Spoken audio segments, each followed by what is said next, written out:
It's been a long day without you, my friend, and I'll tell you all about it when I see you again.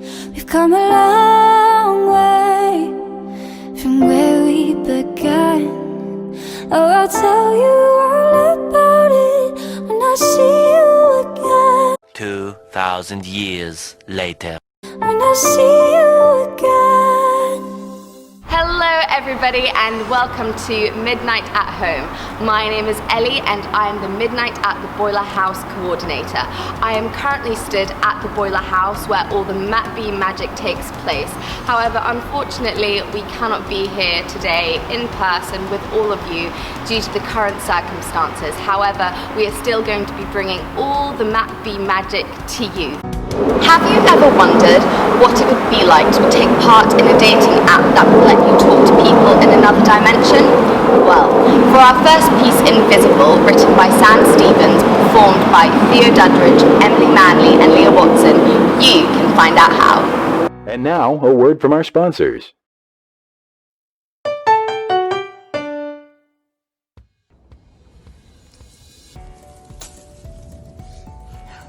Do you ever notice when something is unexpectedly beautiful? Something that most people would just walk right past? Hi, I'm Paula Callahan, the co-founder of InvisibleDating.com. I'd like to share my website with you. Let's take a walk. Now you've all heard about the parallel universe colliding into ours that the news just can't seem to get enough of. Suddenly we can talk to folks on the other side. Crazy, huh? Me and my business partner, Barry Sellers, looked at this incredible discovery and we saw an opportunity. Barry said to me, "So Paula, there are these people in another universe right next to ours and we can communicate with them? Let's make this science into love." For just £15.99 per month basic membership, you can access our app, which allows you to talk to these people across the dimensional rift and hopefully find that special someone. Included in your membership is up to 30 minutes of talk time a day and daily tips such as hilarious chat-up lines. Hey, are you from the parallel universe? Because you're out of this world.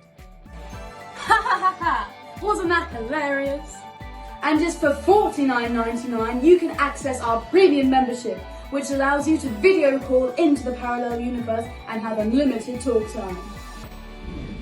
This app is perfect for anyone who's tired of the dating scene from this earth and just wants to find the one for them. Tried your luck with singles from this earth? Why not try a new one? But don't just listen to us. Here's a testimonial from two of our happy customers from across the dimensional rift, Jamie and Cameron.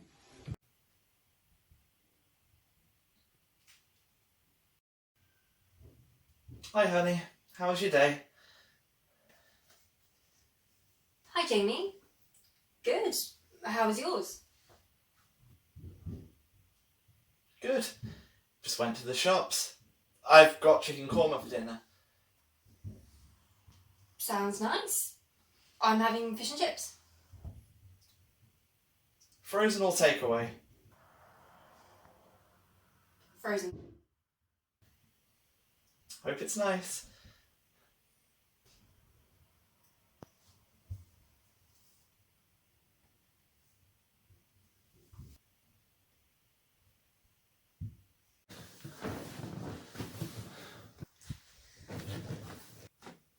Cam and I met on InvisibleDating.com 5 months ago? 4.5. Oh yeah, seems like forever, right? Yeah. I signed up because I was bored of the normal dating scene. Everyone just seemed the same.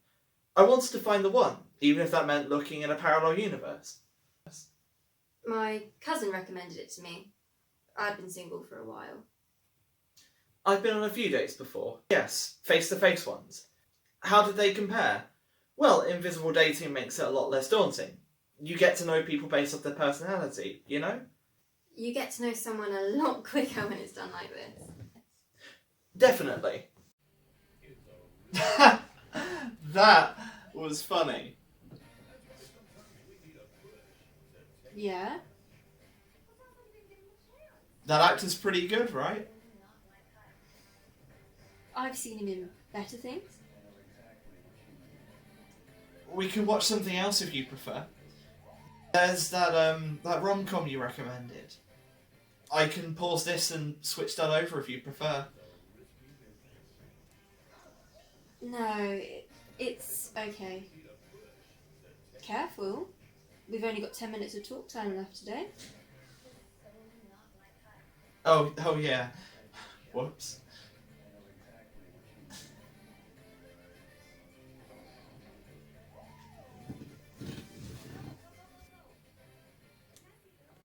I think the basic membership is good value for money. I mean, you get to talk to a whole nother universe. That's pretty cool.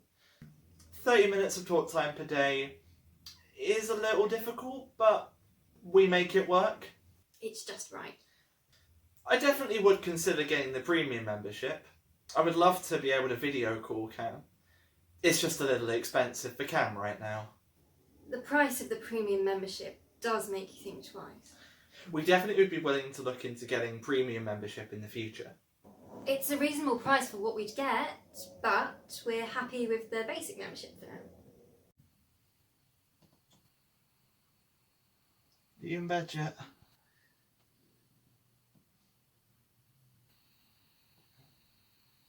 Cam?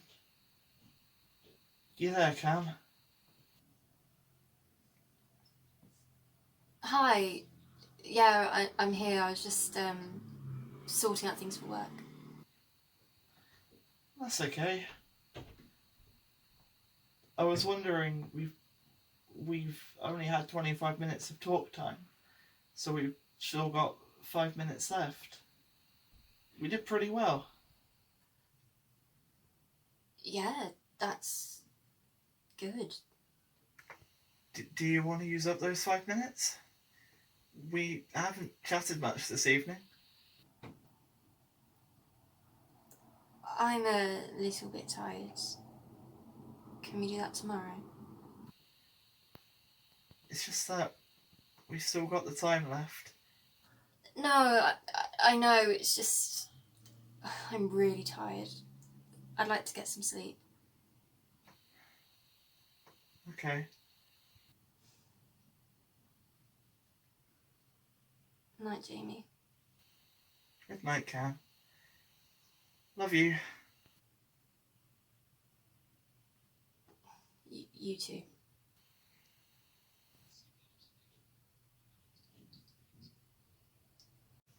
Invisible dating's been great to use. I'm a huge fan of invisible dating. Would I use it to find love again? I mean, I'm extremely happy that I met Cam, so yes, hypothetically I would. But I'm not looking for anyone else. Yes, I would use it to find love again. Hypothetically. I think I would recommend invisible dating to a friend. It's been great for me, for us. Without it, I wouldn't have found Cam. I don't know where I'd be right now. Me too. It's a great app.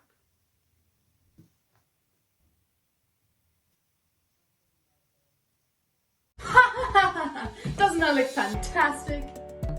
You can sign up for a month's free trial at invisibledating.com. We can't wait for you to join our 2 million customers across both universes in search of their soulmates.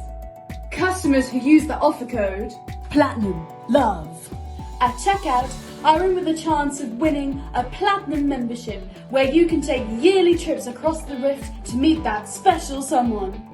Invisible Dating. Finding love everywhere.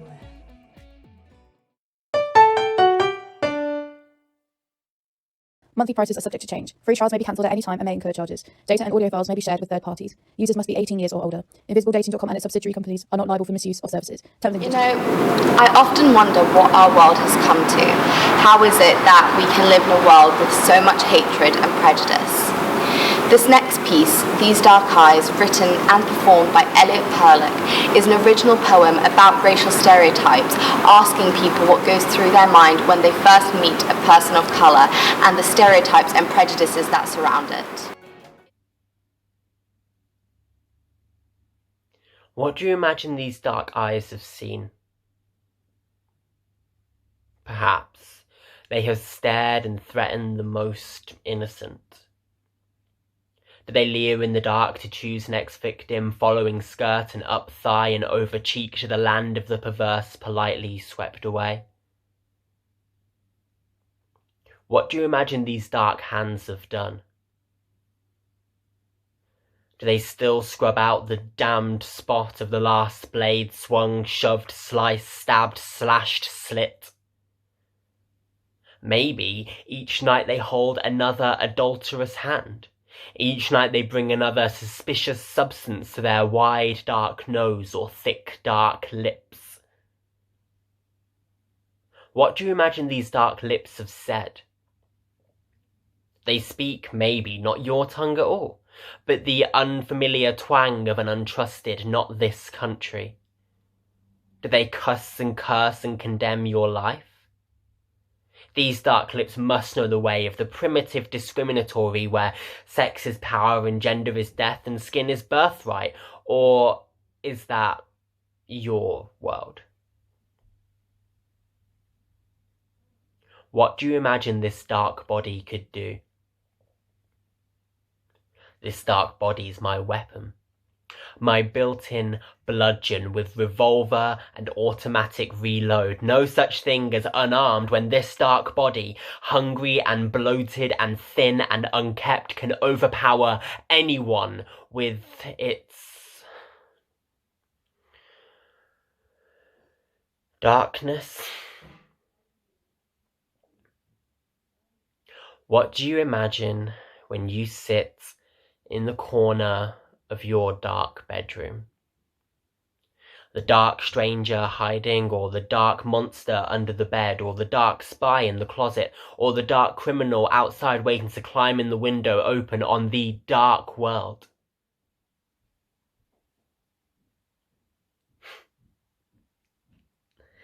Your imagination proves your infancy. These dark eyes have seen everything you pretend not to. These dark hands are ready to be raised behind this dark head. These dark lips are ready to campaign and beg. This dark back is ready to be pushed onto grey ground. These dark feet are ready to carry this dark body away. These dark ears hear everything you say. These dark lungs are pure and prepared and ready for running. This dark hair is willing to become as white as yours to camouflage. This dark tongue wants to taste its history. It can't tell. And this dark heart is broken. We have all been through a heartbreak. Fact. This next piece, Just a Dream, an original song written and performed by Isha Kera, analyses the end of a heartbreak when we start to realise our true worth.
sorry, the person you are trying to reach has a voicemail box that has not been set up yet.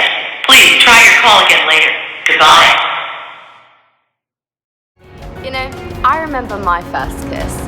I was 12 years old, it was in my backyard, and it was a guy named Samuel, and I think we were playing Spin the Bottle. At least I think that was my first kiss, but anyway. This next piece, Dry Roasted Peanuts, written by Charlie Penny, performed by Izzy Imade, and illustrated by Mercedes Maid, is an exploration of a woman's sexuality and a reflection on her first kiss. Peanuts. Not even honey roasted peanuts, dry roasted peanuts.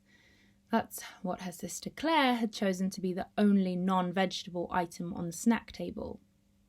Sophie picked one from the bowl between her thumb and forefinger and placed it on her tongue. Unsalted, of course. Their blandness would blend nicely with the bean burgers her Hawaiian shirt-wearing brother-in-law Rudy was barbecuing. Sophie pressed the nut to the roof of her mouth and glanced around. The prim, wooden-fenced garden was filled with members of her family. 3 nieces with blonde hair in perfect plaits skipped on the grass. Her father rocked back on his heels and stared into his beer glass whenever Rudy's father laughed with a sudden and loud "Ha!" Her mother sat on the wicker rocking chair, swaddling Claire's newborn in her arms and cooing over his scrunched-up face. Claire glided from the back door to the patio, laying the table with salads and drinks. The water jug clinked against the table as she set it down. Rudy looped his arms around Claire's waist and leant down to kiss her. He drew back just a little and whispered something against her mouth. She laughed. Sophie's jaw clenched and the nut crushed between her teeth. "Right, healthy, wholesome beanie burgers are up. Come and get 'em, folks," Rudy said, flourishing a plate of blackened discs through the air. Sophie worked the last bit of peanut out from behind her tooth with her tongue and joined her family at the table. She sat next to her dad and snuck a sip of his beer. He chuckled. Claire frowned. "Sorry again about the wine, Sophie. Rudy and I just had to go teetotal this year. All that alcohol is poison to your body," she said. Family lunches were a regular occurrence, always at Claire's house and always vegan. But Sophie had never sat through one without a glass of wine. Maybe that's why the question didn't come until later this time. Claire's way of taking pity on her forced into soberness sister by allowing her to choke down her food in peace. But Claire didn't take pity on people, and the question came like it always did. Claire finished eating and dabbed her lips with a pale pink napkin, the same shade as her lipstick. "So, have you met anyone yet, Sophie?" Under the table, Sophie's napkin crumpled inside her fist. She smiled. Not yet." "Did you go to that charity auction?" "Oh, yes. I only asked because the event planner said she didn't see you there. I assume you must have had one of your headaches." "Migraines." "Right," Claire smiled. "Well, I was there." Rudy leant across his wife for the water jug. "Meet anyone nice? I always think there's lots of fascinating people at those charity auctions." It was always the same people at those charity auctions, which was why Sophie hadn't gone. Before she could answer, her nieces piped up from the end of the table. "Did you talk to any boys, Auntie Sophie?" the youngest asked. Her older sister elbowed her. "No, silly. Mummy said Aunt Sophie liked women, remember?" Claire's cheeks burned. Their father coughed on his beer. Sophie tried not to laugh. Claire had stopped trying to set her up with men a while ago. She'd made it clear that it was A-OK if Sophie was a lesbian. Once Claire's cheeks had returned to their normal colour, she took Rudy's empty plate. "Now, Soph, I know you don't like dating, but..." She stacked the plate on top of hers. "There's this woman at my gym." Sophie was not gay. Not as far as she could tell, at least. It's hard to know for sure when you've never been on a date with any gender. It's not that Sophie didn't recognise that her situation was uncommon, but she'd never felt the desire to go on a date with someone, to kiss them, to sleep with them, so it didn't feel strange to her. There had been one kiss. They were 13, and a girl in her class decided to set everyone up with a date for the school disco. Okay, so Max will go with Olivia, and then Sophie can go with Jerome. The matchmaker twisted in her seat and called out, "Sophie, Jerome, you're going to the dance together." Sophie looked up. "Oh, okay." A few desks down, Jerome shrugged. "Cool." At break time, he came over and sat on the fallen oak tree with her. "Hey," he said. Sophie closed her book. "Hey." He hunched over and stared at his feet. "You don't have to go to the dance with me if you don't want to." "Yeah, I know." "Okay, good." Jerome puckered his lips, then pursed them together, his feet swinging against the tree trunk. "So, do you want to go?" Sophie shrugged. "Sure." "Cool." Jerome smiled and picked up Sophie's hand. His palm was warm and smooth, so she let him hold on. They were sat side by side on the fallen tree, their heads turned so they could look at each other. Jerome leaned in a little, and Sophie was curious, so she mirrored him until their shoulders touched. His breath was hot and smelled of bourbon biscuits. They took turns moving their heads closer together, and then Jerome's lips were touching hers. The dark pink skin of his lips pressed against her own for about 4 seconds. They parted. The air was cool where their bodies had been touching. Jerome smiled. "I guess I'll see you at the dance," he said, before running off. Sophie picked up her book and went back to reading. "So," Claire said, "should I set the date up?" Sophie's kiss with Jerome was fine, but it was a bit like the dry roasted peanut. She tried one out of curiosity and had no desire to try another. Now more than ever, it is so important to spread as much love as we possibly can. This next piece, Lavender Blue, written and performed by Esme Pearson Brown, is a poem about unconditional love, perception, and the human capability to aid and help out one another.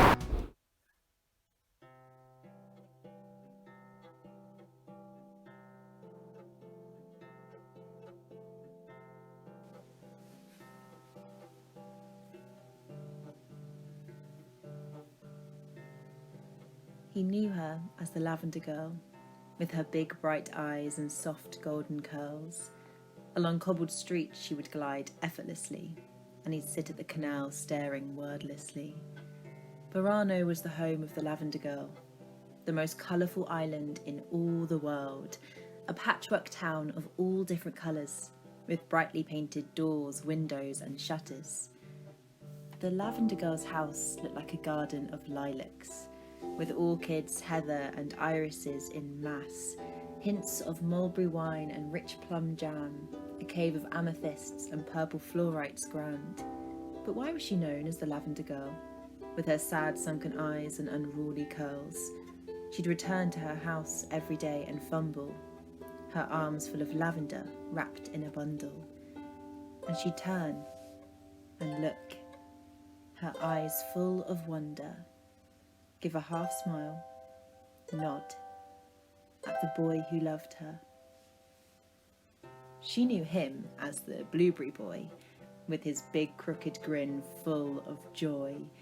She'd watch from her window as he sat at the water and quickly duck under as soon as he saw her. Burano was the home of the Blueberry Boy, an island full of bustle and constant noise, restaurants of seafood with immaculate taste and shops selling traditional delicate lace.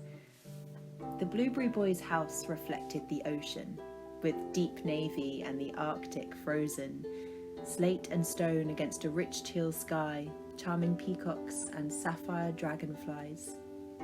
But why was he known as the Blueberry Boy? With his forced grin emulating joy.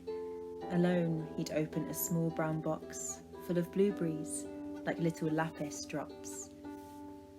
And he'd sit and eat, all alone at the water.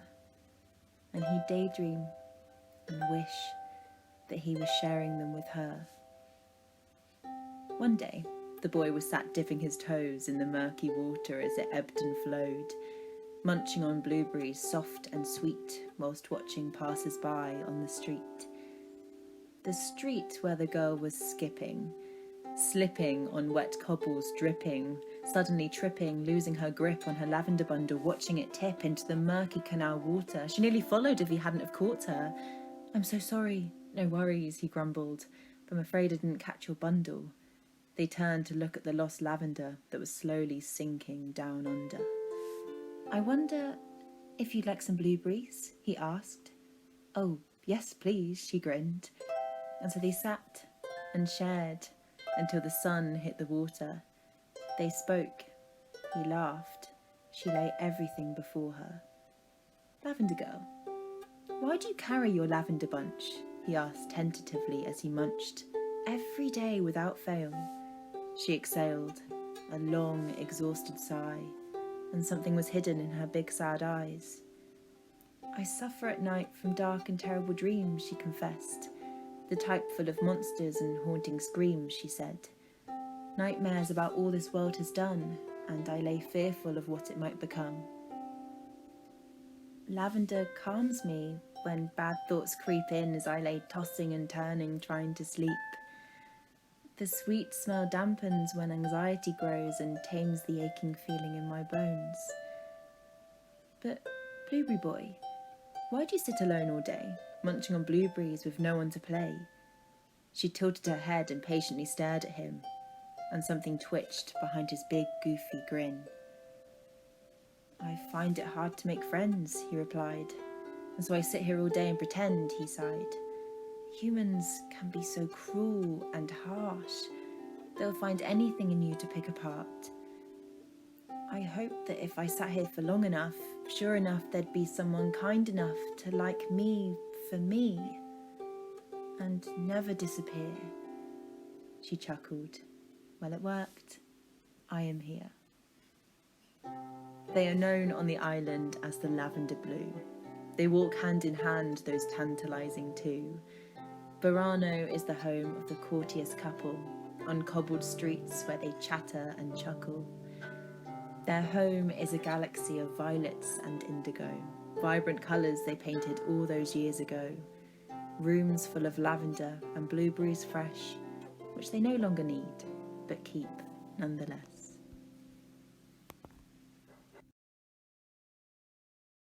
I don't know about you, but during lockdown I've had a lot of time to think about life.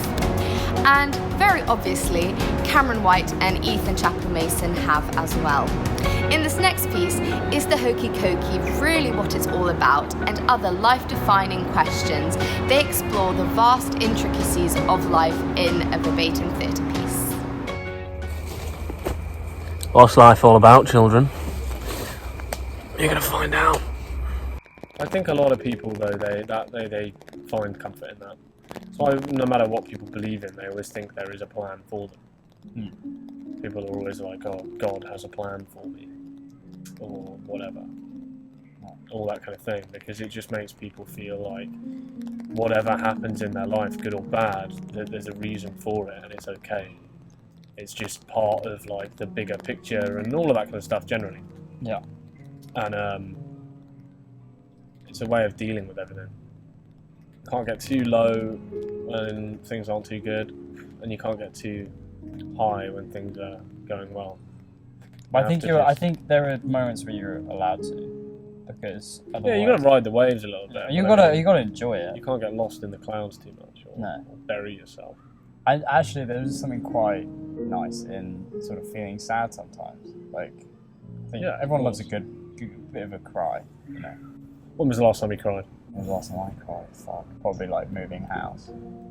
Yeah. Because I know that's like a stupid thing, but I think if you get like an emotional... To be fair though, because it would be fucking heavy. Yeah. Well, dead heavy to carry. I'd definitely cry if I had to move a house. Fucking hell. Yeah.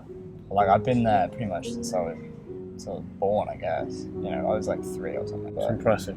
Yeah. To be born when you're 3 years old. Yeah, I don't know. I don't properly remember the last time I had like an actual like full-on like tears. It gets to the point where kind of you don't really need to. It's something that you don't want to remember.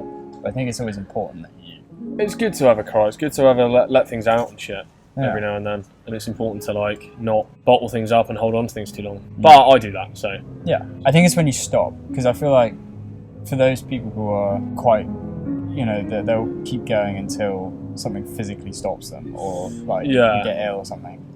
If you eventually have to stop and then you have a quiet reflection, I think that's usually when the gates open and the flood comes out. It comes in cycles. It's like everything in life. It's pretty cyclical. You put your left foot in, your left foot out, your right foot in, your right foot out.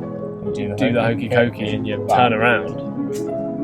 That's what it's all about. But then you keep doing that in the game hokey pokey. Because until someone, how does it end? Hokey pokey. Do you just play it at school and stuff? Yeah. How does it actually end? It doesn't. It just ends when someone goes, "All right, we're done now." Doesn't it? You can't get out. Yeah. You can't. You just carry on going. It's this cycle, and everyone's like, "Oh, amazing! Do the hokey pokey." I mean, how long? What is it? A song? How long's the song? 4 minutes 37 seconds. Well, it's a loop. It just keeps going around anyway. That's what I mean. So the hokey pokey really is what it's all about. I think. Yeah. It's life, isn't it? Life keeps going around. It's cyclical. Just constant until someone decides you've had enough. Yeah. Well, every song gets tiring after. Yeah, exactly.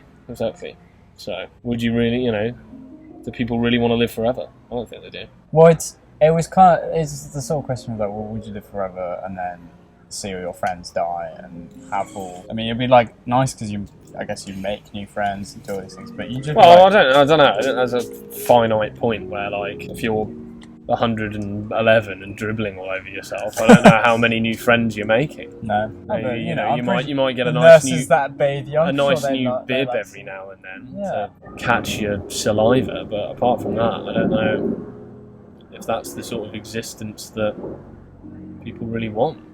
No, but then again, if you do believe in the whole recycling of energy, you don't die ever. You're just getting repurposed for other things. So if we are just going round. There's a great poem by, I don't know, like Shelley or something, and it was written about another poet that had died. It says, like, he's not dead, he has just awakened from the dream of life or something, which is a nice way to think about things. Yeah. Comes to an end, and that's when you actually wake up. This is all one big surreal fucking random dream that we're all in, and nobody knows what happens afterwards, but right when you're in it, you don't really know how you necessarily got there. No. And it can end pretty suddenly, and then you're like, oh, fuck, like, what's going on? Yeah. So, right, my arse is numb. I need to get off this. Yeah. Oh, cock. Ah! Yep. Oh, cock. My leg is actually dead. I actually can't feel my leg. Good little cover, though. That's a good album cover. Yeah. Okay. Let's do it. Let's talk about some shit. We'll get some good behind the scenes shit in here as well. So yeah, of course. You better watch out. You better watch out. You better watch out. You better watch out. No, I haven't, but it sounds absolutely fantastic. You put your left foot in, your left foot in, your left foot in, your left foot down, honky honky. So you just let me know when you're already got my coffee. Now.